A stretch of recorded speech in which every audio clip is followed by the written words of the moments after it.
With the release of the Unholy Hellbringer and the Widowmaker, obviously everyone is curious just how good are these weapons and how do they compare to existing guns within the game.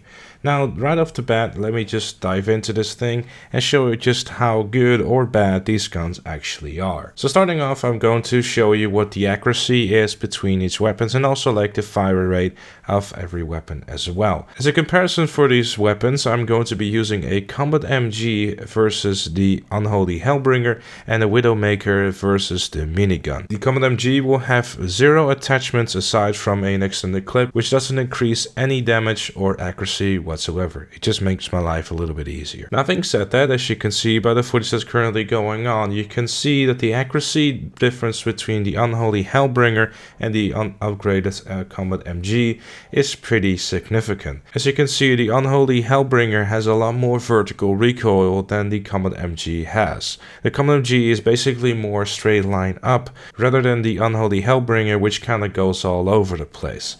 The problem with the Unholy Hellbringer's accuracy is that it's just simply too random to actually ever use inside of a rapid fire situation. The upside, of course, of the Unholy Hellbringer is that you never ever have to reload. However, at the time of making this video, using this weapon in team deathmatches results into you losing all your ammo as soon as you die. Same thing with the Widowmaker. I'm pretty sure Rockstar's working on a fix. Now, the difference in between accuracy between a Widowmaker and a minigun is pretty much a 1-to-1, obviously because these guns are pretty accurate to begin with, so there isn't really that much surprises there. Now, in order to test out the fire rate, what I did is I shot 100 bullets into a wall with the Unholy Hellbringer and the Combat MG, and the result of that was that both guns have the exact same fire rate. In terms of the Widowmaker and the minigun, I quickly shot 50 bullets into a wall as well, which gave the exact same result as with the Unholy Hellbringer. Both guns have the exact same rate of fire. Now, obviously you're also wondering about the damage. Well, I did some testing on that too with my buddy Sasek, so again Sasek, thank you for helping out with that. And to my surprise, it does the exact same damage as the comparing gun. So the Unholy Hellbringer does the exact same damage as the Combat MG without any upgrades.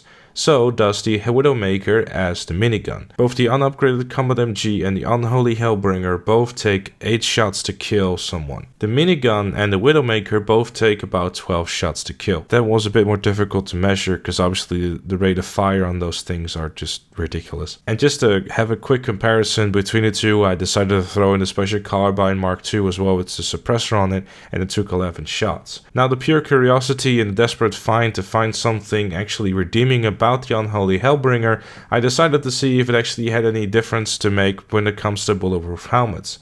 And it doesn't. I was hoping that it might have like some kind of things to it because it's shooting lasers, but nope, it's just a regular bullet and your bulletproof helmet is unfortunately still going to protect you from it. So all in all, really what I have to conclude with this little testing videos review or whatever you want to call it is that don't waste your money.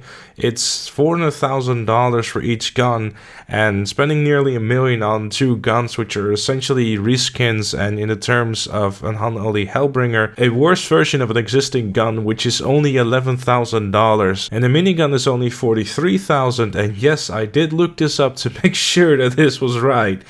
It's just simply not worth your money unless you're trying to become the next Republican Space Ranger.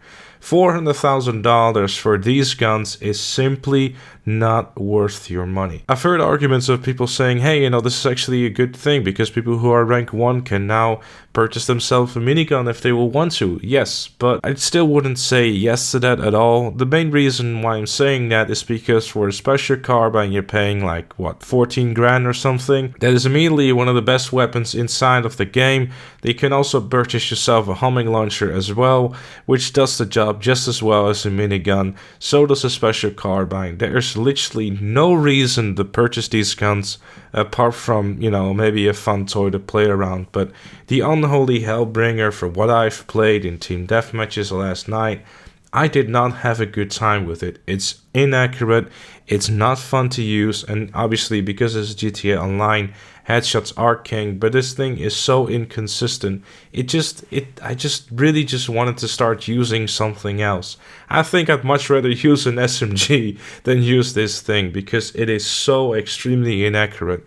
And the Widowmaker, is basically the exact same as the minigun, so it's not really justifiable spending $400,000 on that too, unless you want to look cool shooting a gigantic laser out of a gun that is shaped of a penis. But aside from that little rant, I suppose, these are the results. Do with it as you please. If you feel that I've missed something extremely unique about the gun, please let me know in the comments, because I've yet to find it. If you've enjoyed this video or found it useful, make sure to leave it a like, subscribe for more, and I'll see you all later.